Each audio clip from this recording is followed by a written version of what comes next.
Hello, my gymless friends. Welcome back to Minus the Gym. My name's Ryan, and in this video, I want to help you undo the damage of too much sitting at a desk for work because it's so unnatural for us to sit and work at a desk all day. But unfortunately, because of technology, a lot of jobs have become like that, right? We just sit, we use a computer or other form of tech. Maybe you sit and drive in a vehicle or something like that. And I'm going to try something a little different in this video. Rather than prescribing a specific list of exercises for everyone, I'm going to show you guys a lot of exercises, probably about 20 or so, I'm not sure yet. I'm just going to run through the list. I encourage you to follow along with me and try them. If it's a stretch and you feel tightness in the muscle that you're stretching, write it down on a piece of paper. If it's an exercise and you feel like it's kind of weak, maybe you could strengthen or improve at that exercise, then write down that exercise as well. And in the end, instead of doing all 20 or so of these exercises, you'll have a specific list that you should do that's a custom program that applies to your specific postural needs. All right, if you're ready, let's jump into the exercises. All right, so we're going to get started with upper body exercises and stretches. For this first one, you're going to need some hand weights. These are 2.5 pounds, about 1 kilogram each, and you want one in each hand. This is a subscapularis stretch. And just so you're aware, the subscapularis is the largest rotator cuff muscle. It's on the anterior side of your scapula, and it's mainly responsible for abducting the arms out to the sides and internally rotating the arms. So we're going to bend our arms at the elbow at 90 degrees out to the sides, and then holding the hand weights, slowly lower the forearms, wrists, and hands down to the floor. If you can't touch the floor with your hands, that's perfectly fine. You can see I touched my knuckles just to the floor, so I even have some work to do here on my subscap. But you might also feel a stretch maybe in the shoulders, like in your deltoids, your lats, which are also an internal rotator, your pecs, even your lower back. If you arch your lower back, that's a no-no, that's compensation. So you want to brace your abs and keep the lower back flat the whole time you do this stretch. Now, while the pecs are technically not an internal rotator, they are often tight on people who sit too much, especially if their posture is sort of hunching a lot. So here you can see I'm doing a pec stretch. I'm using a foundation pole. This is a very sturdy pole that runs through my house, through the foundation, and it's in my basement. If you can find something like this, even a fence post or a railing or something you can hold on to that's sturdy, what you want to do is put one hand on it and then turn your body off to the side, and your arm should be stretched backwards into the side, and it should produce a good stretch in your chest. If you don't feel it, then you don't need to write this one down, but if you do feel a stretch, then make sure you use this stretch in your daily routine. And if you don't have any kind of sturdy pole or anything to hold on to for a stretch, you can always use a doorway. And this is another option I want to show you really quick to stretch both sides at the same time. You just put one hand on each side of a door jamb and you lean into the doorway, and it's going to produce a nice stretch in the chest. So you're actually stretching both sides rather than just one side at a time. And for this next one, you're going to need a table that's about knee height or so, or anything that's knee height that you can use. This is a broomstick, any kind of dowel or stick of some sort that's sturdy. And what you're going to do, this is called a box lat stretch or a box stretch, but we put our elbows on the surface that's about knee height, and you want to just very slowly start sinking your torso and head down between your arms. Notice that I'm holding the dowel, or broomstick in this case, with a supinated grip. That means my palms are facing me.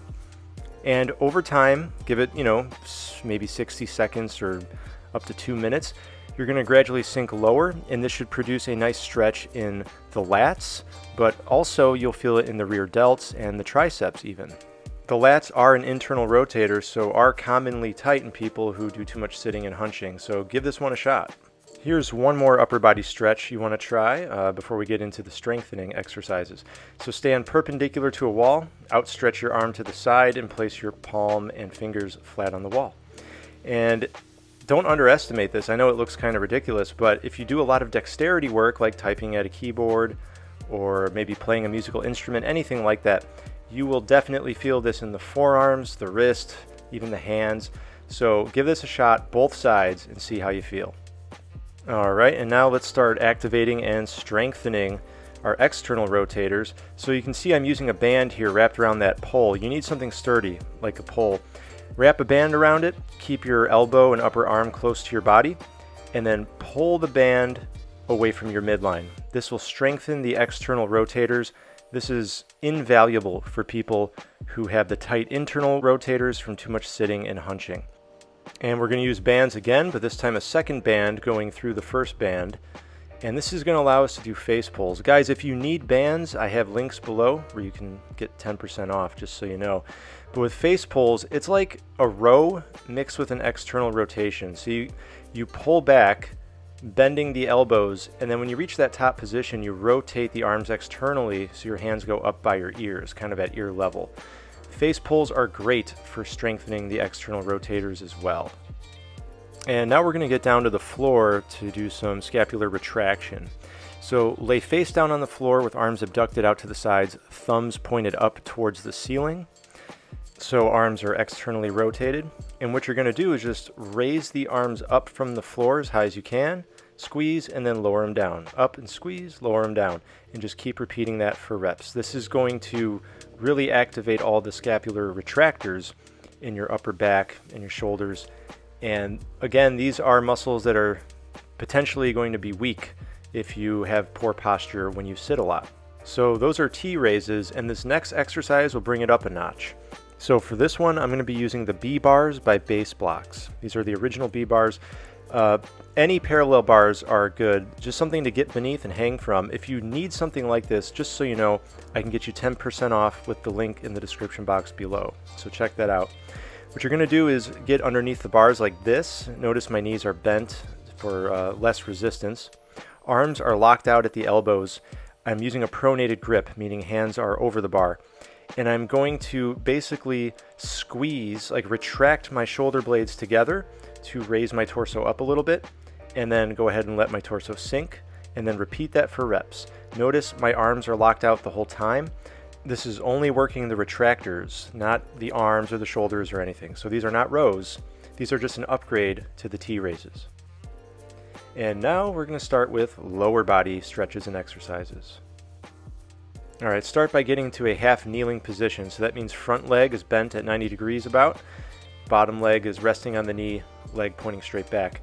And what you want to do is just sort of keep your torso up straight, gaze forward, and gently lean forward into a sort of lunge in this position. If you need to, place a towel or pillow or something underneath that knee if you need it.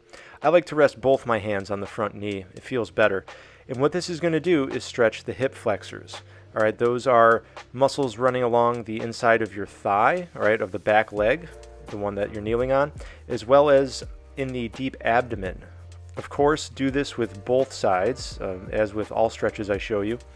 And for those of you who have seen my other posture and flexibility videos, you'll probably recognize this, the half kneeling hip flexor stretch, but this is seriously invaluable. It is such a good stretch. I recommend it to everyone who sits. And now, be careful not to wake the sleeping dog. That's critical. And you're going to need a table or chair or something that's about knee height for starters. Place your heel of one leg on that table, and just keeping the back straight as possible. Start leaning forward. Feel a good stretch in the hamstrings. Right, this is a hamstring stretch. And sink deeper into this across a minute or two. Reach for the toes. Really feel it. You know, there's 1,000 ways to stretch the hamstrings, I feel like, and this is just one of them. So I'll make a whole separate video on the hamstrings. Now for a good quad stretch, you'll need a chair or something in front of you to hold on to, just for stability. And then pick one side, raise the leg up, foot behind you, grab onto it with the arm, the hand of that side. Hold your foot up and try to pull it up to touch your butt with your heel. All right, try to keep a nice straight torso. Don't hunch too far forward. You should feel a good stretch in the quads. Those are the muscles along the front of your thighs. And you can also do this lying on your side if you want a more relaxed way of doing it, but I just happen to be standing, so that's the version that I'm showing. Alright guys, make sure you hit subscribe and stay tuned because I'm going to make a whole separate video about this one. It probably should have been first in the exercise list, honestly, but get into this quadruped position on hands and knees, and then suck it in, and then release. Meaning suck it in like you're trying to put on a tight pair of pants. You like suck your stomach in, and then release it. And you do this gently. It's just a gentle contraction of the TVA, the transverse abdominis.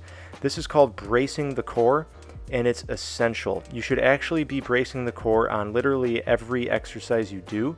So this is core activation. Like I said, it should have been first in the list, but I put it with lower body. So stay tuned. A video about this one's coming up in the near future. And here's another core activation you should do to counteract the effects of too much desk work. So start again in that quadruped position on hands and knees. You're going to raise arms and legs contralaterally. So right arm, left leg, and then left arm, right leg, and just switch off between those. This is called bird dog. Fantastic for the core. All right, this is a great core activation exercise. I think it's really underestimated. Do this one just after 1 or 2 sets of the bracing that I just showed you, and it'll really wake up your core. Just a great thing to do every day, even multiple times a day. Next, you'll probably want to strengthen your glutes. All right, the glutes tend to be weak in people who do too much sitting. So lie on your back, and with your knees bent like this, you're going to just press down with the heels and raise your hips up into a bridge position. You'll probably find you can go really high rep with these, and that's okay. You should feel a burn in the glutes. All right, we're working on the butt muscles, trying to strengthen those up. And one thing I really like to do with these is try to extend my hips a little bit, like really push the hips up at the top position, get some hip extension. You can also do these with your shoulders on something elevated, like a chair or an ottoman or a couch, and that would be called hip thrusts. Some people add weight to their hips when they do those, but it's the same thing. You're working the glutes. And then lastly, these are single leg glute raises. So pretty much the same thing we just did, but this is taking it up a level, right? This is making it more difficult, more resistance, because you're doing it unilaterally, meaning one side at a time. So you have one leg extended, and you are lifting your hips and torso with just one side, so it's a lot more resistance. All right, everybody, hopefully you see now all the different exercises you can use to undo too much sitting, right? Undo the effects of working at a desk, because it's so unnatural for us.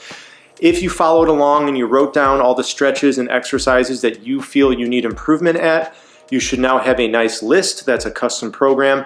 I encourage you to work on those exercises at least a few times a week, if not a little bit every day.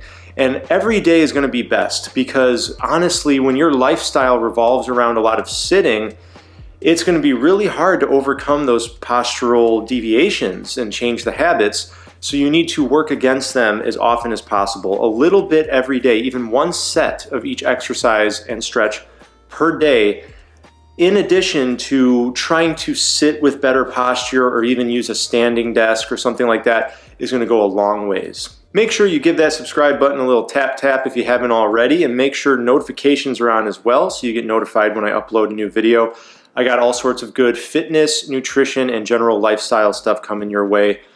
And with that said, I'll see you in the next one. Talk to you then.